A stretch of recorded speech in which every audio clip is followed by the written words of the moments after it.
हैं और वीरेन वकील साहब हैं पैराडाइम कमोडिटी से। आप दोनों मेहमानों का बहुत बहुत शुक्रिया, आप लोगों ने वक्त निकाला है। साथ ही आगे हमारे साथ किरीट भंसाली साहब भी होंगे, चेयरमैन है GJEPC से। आपका भी बहुत बहुत शुक्रिया। लेकिन जो भी किसान हमें इस वक्त देख रहे हैं उनके लिए भी सलाह है कि अब आप अपनी शिकायतें, परेशानियां हमसे शेयर कर सकते हैं। हर खेत की कहानी को हम अब देश तक पहुंचाने की कोशिश करेंगे। खेती किसानी से जुड़ी हर दिक्कतों को भेजिए, अपना वीडियो बनाएं खेती किसानी का नॉर्मल मैसेज के जरिए या फिर फोटो खींच कर भी आप भेज सकते हैं। तीनों विकल्प आपके पास मौजूद है। नंबर है 9136934065। इस नंबर पे अपनी शिकायतें हमें आप भेज सकते हैं। हम कोशिश करेंगे हर दिन आपकी शिकायतों को अपने शो में शामिल करें। आज हमारे साथ एक दर्शक है जिन्होंने सवाल भेजा है, ईश्वर चंद्र है बिहार से। उनका कहना है कि उनकी मक्के की खेती और धान की खेती को काफ़ी नुकसान हुआ है, बाढ़ से काफ़ी नुकसान हुआ है और ये कहानी हर साल की है। सालों से इस तरह का नुकसान हो रहा है और उनका कहना है कि कोसी के क्षेत्र में खेती का स्तर बहुत नीचे चला गया है और कितनी सरकारें आई और गई और अभी तक हालात सुधर नहीं रहे हैं और कोई सरकारी मदद अभी तक नहीं मिली है और साल दर साल हालत और भी बदतर होती जा रही है। सरकार से उनकी मांग है कि इस क्षेत्र का खास ध्यान रखा जाए और इस क्षेत्र को ध्यान में रखकर कोई भी योजनाएं बने ताकि इनकी खेती का जो स्तर है उसमें सुधार हो, उनका रुझान बना रहे, क्योंकि लोग पलायन कर रहे हैं, खेती कर नहीं पा रहे हैं, खेती में कोई उनको फ़ायदा नहीं है। पूरे सीजन में वो एक ही फसल कर पाते हैं क्योंकि बाढ़ का पानी पूरे समय उनके खेत में जमा रहता है। ये यहाँ के इलाके की समस्या है, सिर्फ एक किसान की समस्या नहीं है। जो भी कोसी के बेल्ट में रहते हैं उनके लिए एक बड़ी दिक्कत है और ये उनकी शिकायत है, समस्या है, जो चाहते हैं कि इस बात को सरकार तक पहुंचाई जाए, राज्य सरकार और केंद्र सरकार तक पहुंचे और इस दिशा में कुछ कदम उठाए जाए। चलिए आगे बढ़ते और बात कर लेते हैं चांदी की, क्योंकि चांदी लगातार नया रिकॉर्ड बना रही है। घरेलू बाजार में 1,17,000 के पार आज निकल गई। वीरेंद्र सर, लगातार चांदी में रैली दिख रही है, 1,17,000 के भी ऊपर निकल गई है और कितनी संभावनाएं बनी हुई है, क्या करना चाहिए सर चांदी में अब यहां से? स्टिल्थ बुल मार्केट जिसको कहेंगे, means day to day high low में ये शायद ज्यादा चेंजेस नहीं है, बट वीक ऑन वीक पे या तो मंथ ऑन मंथ देखे तो धीरे धीरे करके वो अपनी बढ़त सोना की तुलना में बनाए रही है। ऐसा लग रहा है कि यहाँ कोई इंस्टीट्यूशनल काइंड ऑफ बाइंग शायद है और कुछ सुनने में ये भी आया है कि शायद कुछ गवर्नमेंट्स भी अब तक सिल्वर बाई नहीं कर रही थी, वो भी शायद कर रही है। तो इंस्टीट्यूशनल बाइंग भी यहाँ पर देखने को मिली, तो मजबूत हाथों में भी चांदी अब जा रही है और इसलिए हम सस्टेनेबल रैली यहाँ से देख रहे हैं। जिस तरह की रैली चांदी में दिख रही है, पिछले 2-3 महीने से सोने के मुकाबले बेहतर प्रदर्शन दिख रहा है चांदी का। क्या इस तरह का प्रदर्शन आगे भी केडिया जी जारी रहेगा क्या? नमस्ते विश्वभन जी, और नमस्ते आपको सर। और सभी को गणेश चतुर्थी की शुभकामनाएं। फेस्टिव सीजन है और वैसे भी सिल्वर की डिमांड रहती है और ये साल हम देख रहे हैं ग्रीन एनर्जी तो चली रही है, साथ में हम देख रहे हैं अब इन्वेस्टमेंट डिमांड भी बढ़ रही है। हालांकि थोड़ी सी अनसर्टेनिटी बनी हुई है डोनाल्ड ट्रंप के टैरिफ को लेकर, या हम बोल सकते हैं कि रशिया यूक्रेन के वॉर को लेकर। जैसे वीरेन भाई ने बताया कि सेंट्रल बैंक भी अब चांदी पे नजर लगा रखी है कि चांदी के हम रिजर्व्स बढ़ाए। तो ईटीएफ की बाइंग तो हमने काफी अच्छी देखी और ये साल के अंत तक का, जैसे मैंने टारगेट भी रखा था 1,30,000 तक का लेवल, वो अभी भी लग रहा है। तो मुझे लगता है यस, थोड़ी सी वॉल्टिटी है और काफी ज्यादा रैली कर चुका है, क्योंकि लास्ट ईयर हम करीबन 70-72 हजार पे थे और आज 1,17 पे पहुंच चुके हैं। बट ओवरऑल अभी भी मुझे लगता है फंडामेंटल इसके मजबूत है। खाली थोड़ी सी अनसर्टेनिटी जो डोनाल्ड ट्रंप को लेकर है, चाहे जियो पॉलिटिकल पे या टैरिफ को लेकर, उसकी अगर क्लैरिटी मिल जाती है तो ज्यादा बेटर है। बट यस, चांदी आउट परफॉर्म करेगी। इसको देखने का अच्छा तरीका है गोल्ड सिल्वर रेशियो, और गोल्ड सिल्वर रेशियो इस वक्त 90 के नीचे ट्रेड कर रहा है और मुझे लगता है ये 82 की तरफ जाता हुआ दिखाई दे रहा है। जब जब ये रेशियो में गिरावट आती है, आप मान के चलिए सोने के मुकाबले चांदी ज्यादा आउट परफॉर्म करते हुए दिखाई देगी, जिसके चलते आज भी हम देख रहे हैं चांदी सोने के मुकाबले ज्यादा स्ट्रांग दिखाई दे रही है। चांदी को लेकर ये आपका व्यू निकल कर आ रहा है, लेकिन एक और खबर ये है ज्वेलरी इंडस्ट्री को लेकर कि अमेरिका के 50% टैरिफ से ज्वेलरी इंडस्ट्री काफ़ी परेशान है, क्योंकि अमेरिका एक प्रीमियम मार्केट है, एक बड़ा बाजार है।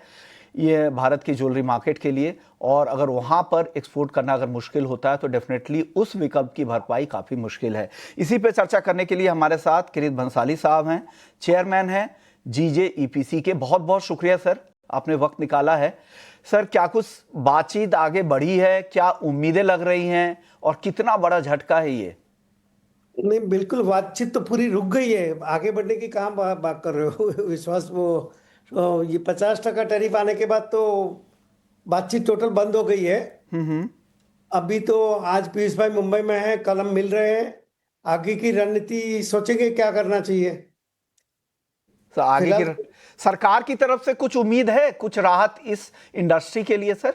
बिल्कुल बिल्कुल, not only from central government, commerce ministry, finance ministry, NITI Aayog, सभी से हमको आश्वासन मिला है कि आप चिंता नहीं करो, कुछ ना कुछ मदद मिलेगी हर सेक्टर को, not only gem and jewellery. Okay. ये टैरिफ के मामले में जो भी इंडस्ट्री, जो भी सेक्टर सफर कर रहा है, सबको कुछ ना कुछ राहत मिलने वाली है पक्का। ओके, और कुछ कुछ फैसले हो भी रहे, जैसे हमने देखा कि कॉटन की इंपोर्ट ड्यूटी की जो ड्यूटी फ्री इंपोर्ट की समय सीमा थी उसे 31 दिसंबर तक बढ़ाया गया है।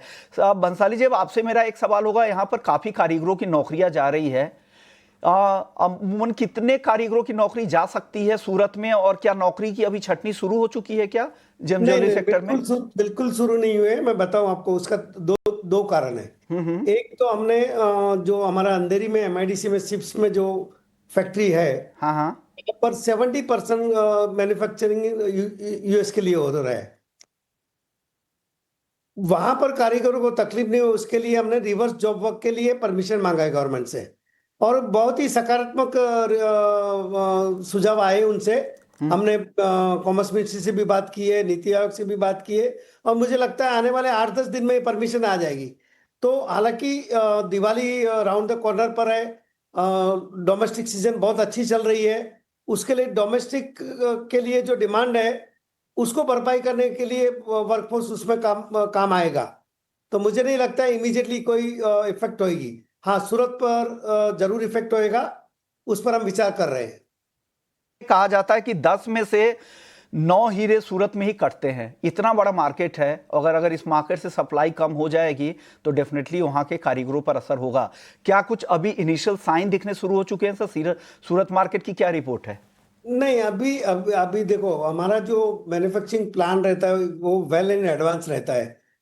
3-3 महीने का साइकिल हमारे पास तैयार करना पड़ता है। एक्सपोर्ट के ऑर्डर समझो दिसंबर आए तो 2 महीने 3 महीने पहले उसकी तैयारी हो जाती है। तो आने वाले 2-3 महीने का तो खुराक है हमारे पास, समझो। आगे अगर अमेरिका के साथ अगर ये टैरिफ में रिलीफ नहीं मिला तो we will have to explore new market.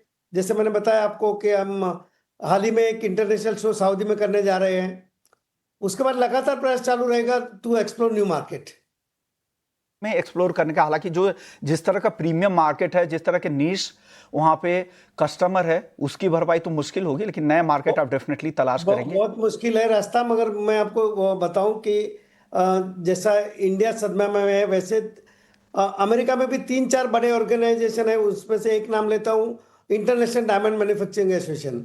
इडमा के चेयरमैन ने एक डेलीगेशन के साथ हाल ही में वॉशिंगटन में कॉमर्स मिनिस्टर और उनके सहयोगी के साथ वार्तालाप शुरू किया है कि न सिर्फ इंडिया इसमें सफर कर रहा है, अमेरिका में अंदाजा 70,000 छोटे मोटे आउटलेट है, 65,000 70,000। और सप्लाई, जैसा कि आप जानते हैं, इंडिया सबसे बड़ा सप्लायर है जेम एंड ज्वेलरी सेक्टर में। तो अचानक अगर सप्लाई रुक गई तो उनको भी US में भी बहुत सारे लोगों की नौकरियां जाने का खतरा है। तो हमारे जो काउंटर पार्ट है, जैसे हम GJPC की तरफ से काम कर रहे हैं, वहाँ इडमा और वैसे 3-4 बड़े ऑर्गेनाइजेशन है, वो लगातार वॉशिंगटन से बात कर रहे हैं कि कम से कम जेम एंड ज्वेलरी सेक्टर में इसको रिलीफ दो। डेफिनेटली, यानी यहाँ नुकसान सिर्फ यहाँ के कारीगरों और कारोबारियों को नहीं हो रहा है, वहाँ के भी एसोसिएशन परेशान है, वहाँ के कारोबारी भी परेशान है, और कस्टमर भी परेशान होंगे। जो लोग क्रिसमस की खरीदारी करना चाह रहे होंगे, फेस्टिवल सीजन के लिए खरीदारी करना चाह रहे होंगे, उनको अब महंगा मिलेगा तो वो भी काफ़ी परेशान होंगे। सर, कहा जा रहा है कि राजस्थान के ज्वेलर्स भी काफ़ी मुश्किल में हैं कि राजस्थान से जेम ज्वेलरी का एक्सपोर्ट करीब करीब सालाना 18,000 करोड़ का होता है, जिसमें से अमेरिका में अकेले 3,000 करोड़ का जाता है, और और स्टोन का एक बड़ा बाजार भी है, जयपुर और राजस्थान से काफी कुछ वहां पे एक्सपोर्ट होता है, जेम्स स्टोन वगैरह। वहां की क्या रिपोर्ट है सर राजस्थान के कारोबारियों की? नहीं, बिल्कुल, ये तो देखो 50% टैरिफ से तो हर सेक्टर को इफेक्ट है। राजस्थान से जो कि सबसे ज्यादा कलर स्टोन एक्सपोर्ट हो रहा है, तो डेफिनेटली वो भी चिंता का ही विषय है। राजस्थान गवर्नमेंट से भी हम बात कर रहे हैं कि एक वर्कर्स को एक इमीडिएटली कुछ रिलीफ मिले, उसके लिए राजस्थान गवर्नमेंट से भी हमने गुजार की है। सेंट्रल गवर्नमेंट से भी बात कर रही है। हमें उम्मीद है कुछ ना कुछ एक पैकेज बहुत जल्द आने वाला है। के लिए तो आप लोगों की भी तैयारी है, सरकार भी कुछ राहत पैकेज दे सकती है और साथ ही आगे बातचीत का भी दौर चल रहा है। सर आखिरी सवाल आपसे, क्या कुछ यूनिट्स बाहर भी शिफ्ट हो सकती है? क्योंकि अगर यहां पर टैरिफ ज्यादा है तो ऐसे देश जहां पे लो टैरिफ का फायदा उठाकर वहां अमेरिका में एक्सपोर्ट किया जाए, इस तरह की भी खबरें बाजार में काफी ज्यादा है। हालांकि बहुत अभी अर्ली होगा कहना, आपको क्या लग रहा है इस पर, क्या आपका जवाब होगा? जैसे मैं आपने ही बताया, 10 में से 9 हीरा इंडिया में बन रहा है। हाँ। ये मैन्युफैक्चरिंग का जो स्किल है और जो मैन पावर इंडिया के पास है, वो दुनिया में किसके पास नहीं है। अचानक मैन्युफैक्चरिंग हब इंडिया से बाहर ले जाना इतना आसान काम नहीं है, और इसके लिए बहुत काफी समय लगता है, मैन पावर लगता है, स्किल कारीगर चाहिए, फैक्ट्री सेटअप करना, दूसरे देश में तय करना, वहाँ के कानून के साथ काम करना, तो इट्स ए लॉन्ग वे। फिलहाल हमारा पूरा फोकस है सेंट्रल गवर्नमेंट, स्टेट गवर्नमेंट और जीजेपीसी मिलकर दबाव बनाए रखना। इसको रोल बैक के लिए हम लगातार प्रयास कर रहे हैं और मुझे उम्मीद है कुछ ना कुछ सकारात्मक रिजल्ट आएगा। शुक्रिया किरीट भाई, आपने वक्त निकाला। लेकिन जाने से पहले एक रिक्वेस्ट है सर, ऐसे मार्केट में जहां पर आपका हब है वहां पे एक वॉक थ्रू करवाइए हमारी टीम का, ताकि हम लोग भी जायजा ले कि क्या कुछ वहां के हालात है और लोगों को बताएं। सरकार तक भी आपकी आवाज पहुंचाएंगे। हालांकि आप वेल कनेक्टेड हैं सरकार से, तो आपके लिए दिक्कत नहीं है, लेकिन पूरी इंडस्ट्री को पता लगे कि क्या कुछ वहां पर हो रहा है, क्या आप लोगों की तैयारी है, कितनी छटनियां हो रही कल है। आइए, 12 डायमंड्स में आपका स्वागत है। मैं आपको कुछ बड़े एक्सपोर्टर से भी मिलाऊंगा। बिल्कुल, शुक्रिया सर, आपने वक्त निकाला और हमें गाइड किया और हम पूरी इंडस्ट्री को गाइड किया। चलिए आगे बढ़ते, वापस से लौटते हैं, अपने सवाल जवाब के सिलसिले को शुरू करते हैं। हमारे साथ कई सारे दर्शक हैं जो सवाल पूछ रहे हैं। राज हैं पुणे से, गोल्ड प्राइस का आउटलुक जानना चाह रहे हैं। वीरेंद्र सर, राज को क्या सलाह देंगे आप? जब तक ये टैरिफ वॉर का प्रीमियम बना हुआ है और बीच में जो एक माहौल बना था, रशिया यूक्रेन वॉर खत्म होगी, पीस डील होगा, वो भी अब दूर दिख रहा है। तो फिलहाल तो ये प्रीमियम बना रहना चाहिए। यहाँ से हम गोल्ड को शॉर्ट टर्म में थोड़ा पॉजिटिव देख रहे हैं। इंडियन टर्म्स में 1,03,000 आसपास, कॉमेक्स के हिसाब से 3450 35 जो पुराना आई है वहां तक। अगले दर्शक हमारे साथ हैं भीम प्रकाश हैं। 1,420 रुपए के भाव पर सोने में खरीदारी की है। अब करीब करीब उनको 1,400 रुपए के आसपास का फायदा हो रहा है 10 ग्राम पर। अब बताइए केडिया जी, आप क्या सलाह देंगे भीम जी को? निकल जाएं, बने रहें? देखिए, वैसे अगर पर्सनली बात करूं तो मुझे लगता है कि 35% साल भर में हमें मिल चुका है और ऐसे टाइम पे प्रॉफिट बुकिंग बहुत इंपॉर्टेंट है। बट हाँ, अभी भी डोनाल्ड ट्रंप की अनसर्टेनिटी है जो भाव को होल्ड करके रखी है। इंटरनेशनल में 3400 को इर्द गिर्द दी और यहाँ पे अपने रुपए की गिरावट की वजह से 1 लाख के ऊपर है। तो मेरा मानना है इनको 1,01,200 का एक ट्रेलिंग स्टॉप लॉस लगाना चाहिए। 1,02,200 तक मिले वहां पे प्रॉफिट बुक कर लेना चाहिए। यहां से मुझे लगता है रिस्क ज्यादा बड़ा है रिवॉर्ड के मुकाबले, बट 1,02,200 तक का लेवल मिल सकता है, इसलिए ट्रेलिंग स्टॉप लॉस लगा के 1,02,200 तक के लिए होल्ड करें। दर्शक हैं सत्यम जैन, चांदी में तेजी आएगी या मंदी? हालांकि बीरेंद्र सर आपने बता दिया था, एक बार सत्यम जी के लिए एक बार फिर से बता दीजिए, आगे क्या लग रहा है, तेजी या मंदी?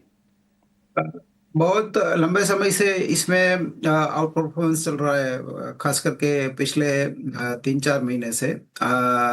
अभी जो फ्लो है इसका ईटीएफ का या इंस्टीट्यूशनल या न्यू एज इंडस्ट्री, एआई या क्लीन एनर्जी, बट इस लेवल से मुझे ऐसा लग रहा है कि जैसे अजय भाई ने कहा गोल्ड में, ऐसा मुझे चांदी के बारे में भी लग रहा है कि रिस्क रिवॉर्ड थोड़ा कंफर्टेबल मुझे नहीं लग रहा है। और खास करके ये कि डोनाल्ड ट्रंप साहब की जो पलटी मारने में जो उनकी एक्सपर्टीज है, उसका मुकाबला मैं नहीं कर सकता प्रिडिक्शन में। ओके, अगले दर्शक है गोपाल हैं दिल्ली से, सोने में 1,07,000 पे खरीदारी की है। बीरेन सर, क्या सलाह देंगे इनको? 1,07,000 पे खरीदारी की है, बने रहना चाहिए इनको? टेम्पररी बने रहना चाहिए। जो फ्राइडे को पीसीई नंबर आएगा, अमेरिका का इन्फ्लेशन नंबर, जो फेड के लिए काफी अहम है, वो शायद बढ़ के आना चाहिए, ऐसा मुझे ऐसा लग रहा है ब्रॉडर सिनेरियो देखते हुए। अगले दर्शक है अरविंद है, चांदी में एग्जिट और एंट्री किस भाव पर करें? केडिया जी, क्या किस भाव पे इनको एंट्री एग्जिट करनी चाहिए चांदी में? देखिए विश्वमन जी, मुझे लगता है कि जैसे वीरेंद्र भाई भी उस चीज को मानते हैं, मैं भी मानता हूँ कि अब जो भी फैक्टर्स थे वो ऑलरेडी फैक्टर इन हो गए और यहाँ पर रिस्क ज्यादा है। और जब भी रिस्क होता है तो आपको ऑप्शन के साथ ट्रेड करना चाहिए।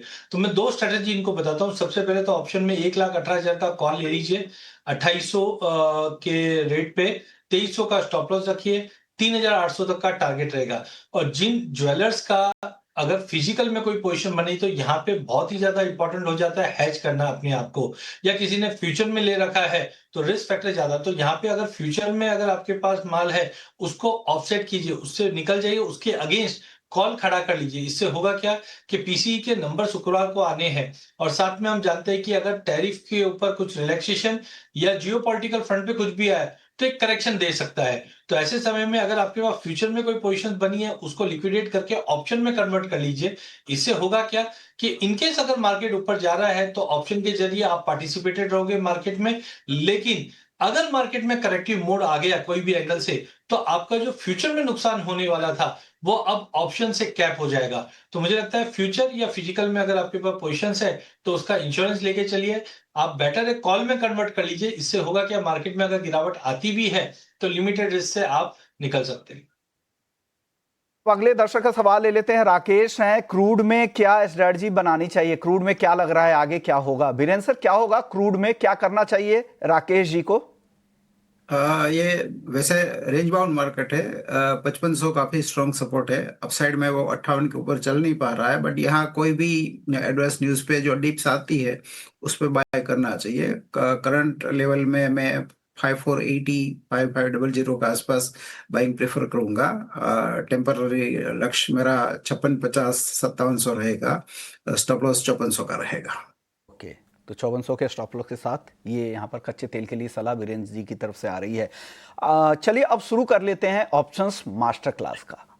और ऑप्शंस मास्टर क्लास में सबसे पहले अपने एक दर्शक का ही ऑप्शंस पे सवाल ले लेते हैं। विनोद हैं और क्रूड ऑप्शंस में सलाह जानना चाह रहे हैं। केडिया जी, क्रूड ऑप्शंस की रणनीति बता दीजिए विनोद जी को। देखिए कच्चे तेल की अगर बात करें तो डेफिनेटली हम यहाँ पे अनसर्टेनिटी थोड़ी थोड़ी मार्केट में बनते हुए देख पा रहे हैं, जिसके लिए फ्यूचर की जगह ऑप्शन में आप 5600 का पुट खरीद लीजिए 140 रुपए में, 70 का स्टॉप लॉस लगाइए, 240 का टारगेट रहेगा। कारण जिस ढंग से हम सप्लाई देख रहे हैं वो बढ़ रही है जो प्राइसेस में दबाव दे रहा है, लेकिन अनसर्टेनिटी को देखते हुए मार्केट एक रेंज में है, बट मोस्ट प्रॉब्ली अगर ड्रॉप होता है तो ऑप्शन के जरिए आपका एंट्री अच्छा रहेगा। तो 5600 का पुट लेके चलिए। हर्ष हैं जयपुर से, नेचुरल गैस में ऑप्शंस की रणनीति जानना चाह रहे हैं। केडिया जी, एनजी में ऑप्शंस की रणनीति क्या है? देखिए नेचुरल गैस के अंदर भी हमें गिरावट का ही रुख है, जिस ढंग से हेड एंड शोल्डर पैटर्न बना हुआ है और साथ में यूरोप के जो स्टोरेज कैपेसिटी है वो काफी हद तक इंप्रूव हो चुके हैं। तो ओवरऑल मुझे लगता है दबाव में रहेगा। 2 दिन में हमने जंप जरूर देखा बट सस्टेनेबल नहीं है। तो यहाँ पे ऑप्शन में 250 का पुट खरीदिए। जब पुट खरीदते इसका मतलब मार्केट में वीकनेस है। 250 का पुट खरीदेंगे 13 रुपए में, 9 का स्टॉप लॉस लगाएंगे, 20 का टारगेट रखेंगे। पुट खरीदने की सलाह एनजी में। तो ये दो कॉल आपके लिए आ गई है, क्रूड और नेचुरल गैस, आज ऑप्शंस मास्टर क्लास के सेगमेंट में। चलिए आगे बढ़ते, कुछ और दर्शकों के सवाल ले लेते हैं। अगले दर्शक हमारे साथ हैं, क्रिश हैं दिल्ली से, रेगुलर कॉलर है। कॉपर की स्ट्रेटजी जानना चाह रहे हैं कि कॉपर में क्या करना चाहिए। केडिया जी, कॉपर में क्या लग रहा है? आज तेजी तो थोड़ी लौटी है, शुरुआती कारोबार में सुस्ती थी, क्या लग रहा है ये तेजी और एक्सटेंड हो सकती है क्या यहाँ से? देखिए कॉपर भी वैसे एक रेंज में है। हमने यूएस में इन्वेंट्रीज काफी अच्छा पाइड अप होते हुए देखा था टैरिफ के कंसर्न्स की वजह से, तो वहां से कोई मेजर डिमांड नहीं आ रही है। चाइना से भी ठंडा मूव बनता हुआ दिखाई दिया। तो 890 पे बेचेंगे, 895 का स्टॉप लॉस लगाएंगे, 880 तक का टारगेट रहेगा। दायरा ही है जो 880 से 900 की रेंज में है सितंबर वाले के लिए। में आपको बेचना है 890 पे। हालांकि रेंज बाउंड बाजार है तो 880 का टारगेट दिया है, 895 का एसएल है, एक रेंज दिख रहा है तो ऊपर की तरफ जा रहा है तो इसलिए वहां पर बेचना है। अगले दर्शक हमारे साथ शेख खाजा हैं, हल्दी का प्राइस आउटलुक जानना चाह रहे हैं अगले 2 महीने के लिए। केडिया जी, आज शुरुआती कारोबार में नरमी दिख रही थी लेकिन आखिर में आते आते हल्दी में रिकवरी दिखी, क्या होगा सर? 1% की तेजी के साथ क्लोजिंग हुई है, 2 महीने का आउटलुक क्या है सर हल्दी का? पिछले 3 महीने में हमने देखा प्राइजेस 13,000 के नीचे बिल्कुल सस्टेन नहीं कर पा रही है, ना ही 14,000 के ऊपर जा पा रहा है। कैरी ओवर बहुत लिमिटेड होता हुआ दिखाई दिया। बीच में जो दबाव था वो स्विंग के नंबर्स की वजह से था, बट जो पिछले 1 महीने में बरसातें हुई है मराठवाड़ा में, महाराष्ट्र में, वहां पे कुछ डिसीजेस की भी अपडेट आ रही है। तो आई थिंक मार्केट एक रेंज में अटका हुआ है। ओवरऑल जब तक मार्केट 12,400 के नीचे की क्लोजिंग नहीं देता है तब तक मुझे लगता है 13,000 के करीब लेके चलिए। ऊपर में 13,800 का लेवल तोड़ के 14,500 तक का लेवल बैर मिनिमम दिखना चाहिए अगले 1.5-2 महीने में। बट इंपॉर्टेंट ध्यान रखिए, सोइंग तो अच्छी होगी बट नया माल आपको जनवरी में मिलेगा, तब तक के लिए जो शॉर्टेज रहेगा ये भाव को टूटने नहीं देगा। ओके, तो आपको लग रहा है कि ये बहुत ज्यादा टूटने यहां से नहीं देगा। अगले दर्शक है पुनीत हैं यूपी से, नेचुरल गैस में किस भाव पर एंट्री करें? केडिया जी, किस भाव पे इनको एंट्री करना चाहिए एनजी में? फंडामेंटल अभी भी वीक है। हमने देखा प्राइजेस ओवरसोल्ड में जाने की वजह से 235 से 255 का जंप दिखा दिया था। यहां से मुझे लगता है प्राइस सस्टेन नहीं करेगा, इसलिए 254 पे बेच के चलिए। सितंबर वायदा 260 का स्टॉप लॉस लगाइए। नीचे में 244 तक का टारगेट रहेगा, या ऑप्शन के जरिए भी एंटर किया जा सकता है क्योंकि वॉल्टिलिटी बहुत ज्यादा है इसमें। 250 का पुट लीजिए, 13 रुपए में 9 का स्टॉप लॉस लगाइए, 20 से 22 तक के टारगेट मिल जाएंगे।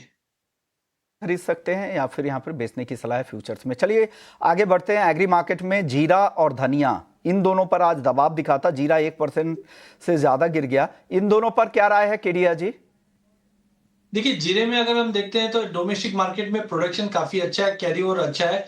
अभी जो मार्केट में ठहराव आया हुआ है वो चाइना को लेकर, जिस ढंग से चाइना की क्रॉप भी ठीक ठाक ही है, तो ओवरऑल ग्लोबल मार्केट में डोमेस्टिक सप्लाई काफी अच्छी है। हालांकि जो तेजी बनी थी वो लोअर लेवल पे थोड़ी बहुत बाइंग फेस्टिव को देखते बना था। 19,200 के नीचे नहीं जाना है और ना ही 20,100 के ऊपर सस्टेन करेगा। तो अभी 1-2 दिन के व्यू के लिए मुझे लगता है कि 19,350 400 के करीब आए बेच के चलिए। 19,100 से 19,000 तक का टारगेट रहेगा, बट एग्रेसिव सेलिंग 19,000 के नीचे नहीं दिखाई देगी। वहीं धनिया में अगर हम बात करें तो ये साल जनवरी से लेकर अभी तक की अगर बात करो तो मार्केट बिल्कुल फ्लैट रहा है, लेकिन बीच में हमने अच्छी गिरावट के बाद रिकवरी देखी है। अब अगले 1-1.5 महीने में क्लैरिटी आएगी इस बार सोइंग कितनी होनी है, बट कहीं ना कहीं लोअर लेवल पे डिमांड कंटिन्यू मेंटेन रहा था, बट 8,200 का घर तोड़ना थोड़ा डिफिकल्ट लग रहा है। उसी को देखते हुए 8,100 में हम बेचेंगे, 8,200 का स्टॉप लॉस लगाएंगे धनिया सितंबर में। लिमिटेड डाउन साइड है, बस 7,900 तक का लेवल मिलेगा। अगर कोई शॉर्ट टर्म 3 से 4 महीने का व्यू लेकर चलता है तो इस बार धनिया पूरे मसाले पैक में काफी शानदार सपोर्ट दिखाता हुआ दिखाई देगा। धनिया अभी तो बेचना है लेकिन नीचे में फिर से वापस से यहाँ पे खरीदारी लौटेगी और अच्छी चाल धनिया दिखा सकता है। शुक्रिया केडिया जी, आपने वक्त निकाला। जाने से पहले सर डिस्क्लेमर क्या है? बिल्कुल, आज हमने एमसीएक्स और एनसीडीएक्स की कमोडिटीज, डेरिवेटिव कमोडिटी की बात की। उसमें पर्सनली मेरी कोई पोजीशन नहीं है, मेरे क्लाइंटों की हो सकती है। जैसे आप इक्विटी में ट्रेड करते हैं वैसे कमोडिटी में भी निवेश करने में जोखिम रहता है, तो सेबी रजिस्टर्ड आपके फाइनेंशियल एडवाइजर से सलाह लेकर ही इसमें निवेश करें। शुक्रिया आपका, आप लोगों ने अपनी रिसर्च के जरिए हमारे दर्शकों को गाइड किया, मदद की। कमोडिटी फटाफट को यहीं समेटेंगे। बाकी खबरें के लिए आप